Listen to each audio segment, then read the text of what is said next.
développer. Mais nous, nous voulons notre juste place. Et quand on parle des droits de tirage spéciaux, justement, c'est la base même qui est fausse. Comment se fait-il que toute l'Afrique se retrouve avec 34 milliards de dollars sur un tirage de 650 milliards? Sur quelle base? Sur quelle base? Voilà le fondement de l'injustice. Même si nous demandons la réallocation, ça fait 2 ans que nous courons derrière. Rien n'a été fait sur la réallocation. Je félicite le fonds qui, très tôt dans la Covid, a quand même tout de suite sorti les droits de tirage. Salut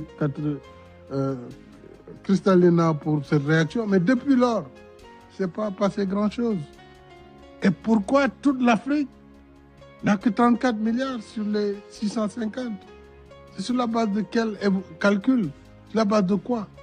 Des droits qui ont été octroyés lors de la création des institutions de Bretton Woods. Est-ce que c'est cela qui doit aujourd'hui gouverner notre monde? Nous pensons que non.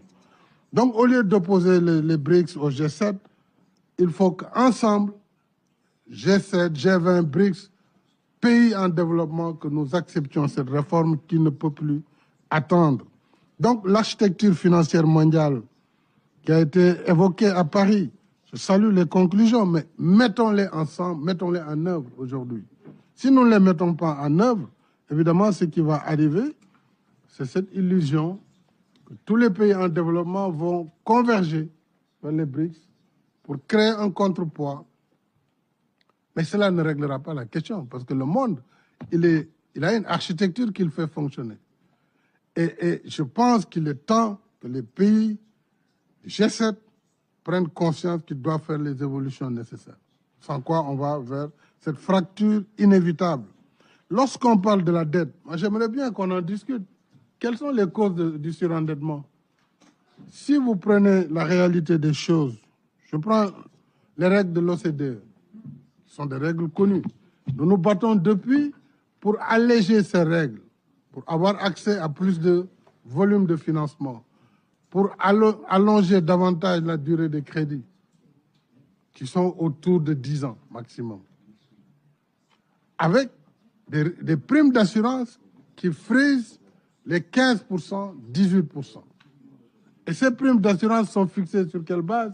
Sur la base d'une perception de risque définie par des agences de notation qui notent les pays comme ça, parce qu'il y a des coups d'État en Afrique, donc toute l'Afrique, c'est une zone de non-droit, c'est une zone dangereuse.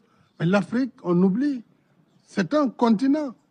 L'Afrique, c'est 54 pays. Qu'il y en ait 4 ou 5 qui ont des problèmes, mais c'est une bonne moyenne. Plutôt une bonne moyenne. Ça veut dire que plus de 90% des pays africains ne sont pas concernés par cette crise.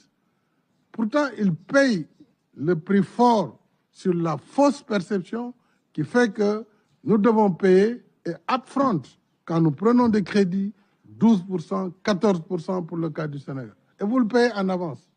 La banque prélève d'abord.